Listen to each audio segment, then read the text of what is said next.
자, 안녕하십니까. 유시민의 주식뉴스공장 6월 29일 모닝브리핑을 시작을 하도록 하겠습니다. 2, 4분기가 마무리되는 거리일수록 마무리되는 마지막 요일입니다. 시장은 계속 어수선합니다. 7월 6일, 일주일 정도 남았죠. 7월 1일, 6일과 7월 중순까지 이 포인트가 중요하다는 얘기를 드렸어요. 무역 협상 부분들은 지금 치킨 게임 부분에서 누군가가 핸들을 약간 틀어주면 되는 것이고, 그 다음에 7월 중순 전후까지 시장에서 금리 인상 속도가 조금 브레이크가 걸릴 것 같다. 걸리든 안 걸리든 간에 컨센서스 자체가 그 정도만 형성이 좀 되면 될 것 같아요. 이게 지금 이제 2분기를 마무리를 하고 3분기 초반에 가장 중요한 3분기 장세의 핵심 키워드가 될 거라는 얘기를 먼저 좀 얘기를 드리면서 6월 29일 모닝브리핑을 시작을 하도록 하겠습니다. 어제 다우지수는 미국의 금융주가 13일 동안 하락을 하다가 오늘 반등을 했습니다. S&P가 0.6%, 나스닥이 거의 0.8% 정도.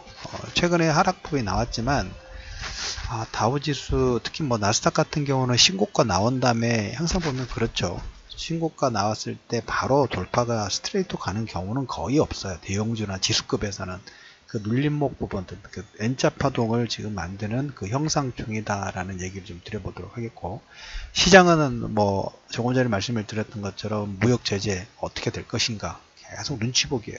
치킨 게임을 완료를 할 것인가, 협상에서 어떤 카드 부분들 쓸 것인가, 어느 정도 극적 합의.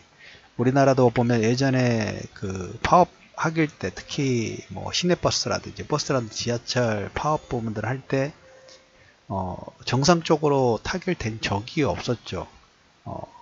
새벽까지 계속 협상하다가 그 다음날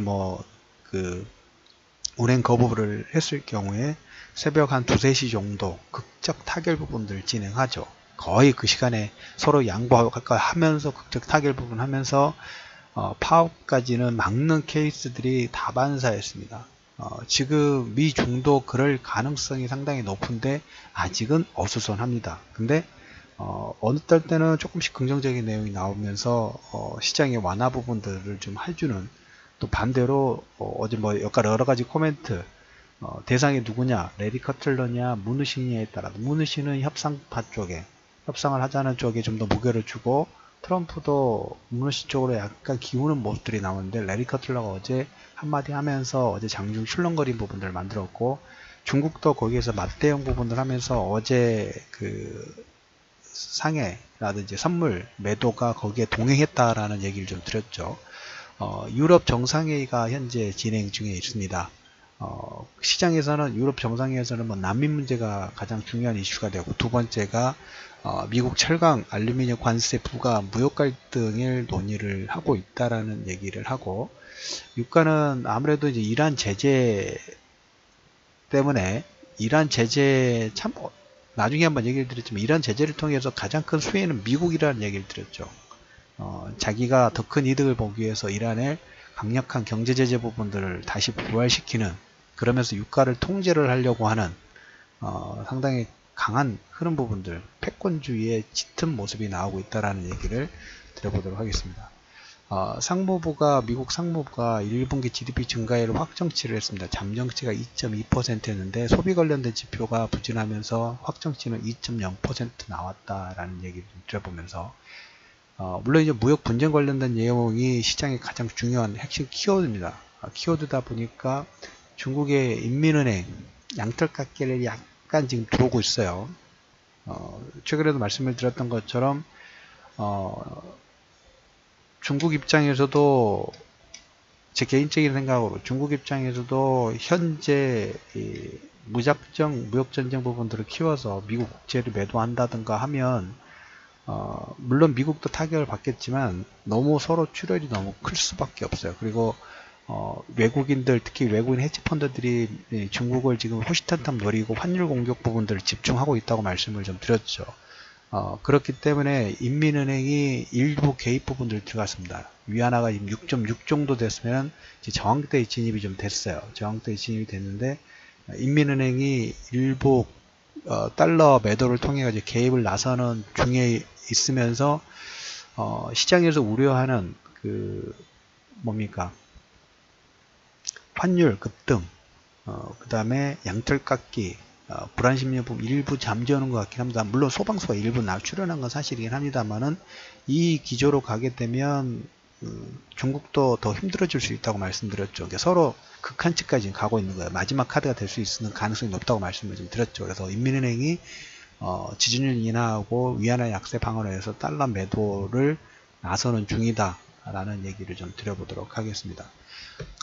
지금 이런 무역 분쟁 관련된 부분들이 키워드인데 암암리에 지금 우리가 3분기에 가장 중요한 키워드 중에 하나가 여기에서 금리 인상 속도라는 부분이라 말씀드렸죠. 올해 뭐 3번이냐 4번이냐 저는 개인적으로 3번 정도로 예상하고 내년은 많으면 3번이요. 2번이 가장 유력하고 그리고 그 다음에는 1번 정도라고 얘기를 점도표는 내년에 3번이고 그 다음에는 1번이라고 말씀을 드렸죠.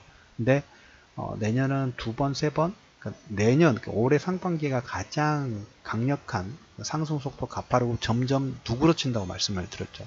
서서히 이제 그렇게 코멘트를 하는 연은 총재들이 나오기 시작합니다. 라파엘 보스틱 애틀란트 연은 총재가 경제 안정을 위해서 점진적인 금리 인상 필요 주장을 했고 세인트 루이스 연은 총재 역시 금리 인상을 경제지표에 반응해서 변경할 수 있다라는 얘기하고 그 다음에 보스턴 연방준비위원회 에릭 로젠 그랜 총재가 무역 분쟁으로 경제 전망에 불투명 하다는 코멘트를 했고 자기는 2번의 금리 인상을 지지한다라고 코멘트를 했어요.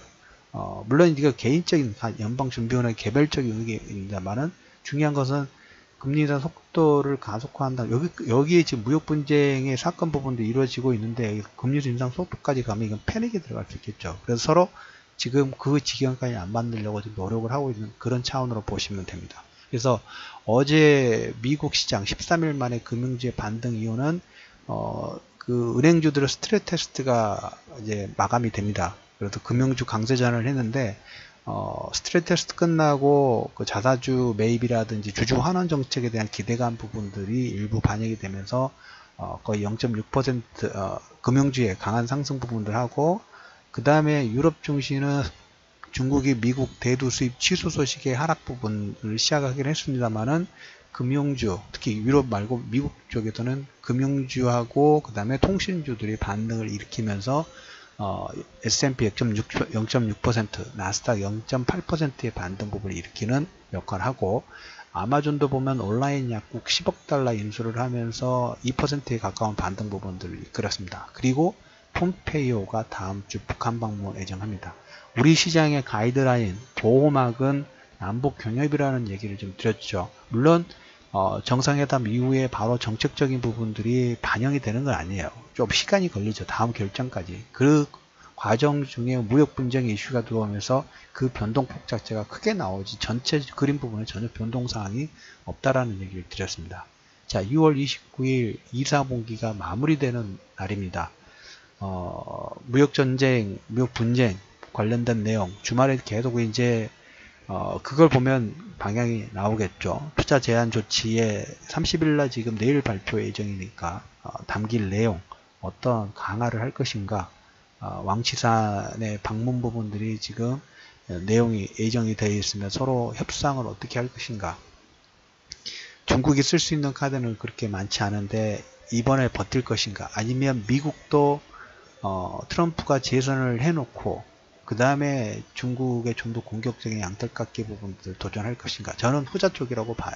지금은 아니고 시간이 좀 더 양쪽 다 더 필요하기 때문에 그래서 협상 가능성 부분들은 점점 커지고 있다고 보는데 아직 서로 이 핸들을 아직 덜 꺾었죠. 핸들을 꺾을 수 있는 계기를 이번 주에 만들 것인가 이 내용이 3, 4분기 초반에 가장 핵심적인 키워드 부분들이 될 수 있다라는 얘기하고 금리 인상 속도의 브레이크가 점점 컨센서스가 형성이 되고 있으면서 폼페이오는 다음 주 북한 방문에서 다음 비핵화 하고 비핵화 부분들 뭐 미사일 발사장을 더 좀 더 폐기한다든가 다음 수순 부분들이 진행되면서 경제 제재 일정까지 만들 수 있는 가능성을 열어두시면서 6월 29일 모닝브리핑 한 줄 정리, S&P 0.6%, 나스닥 거의 0.8%의 반등을 이끌어냈다는 얘기를 드리면서 모닝브리핑을 마무리하도록 하겠습니다.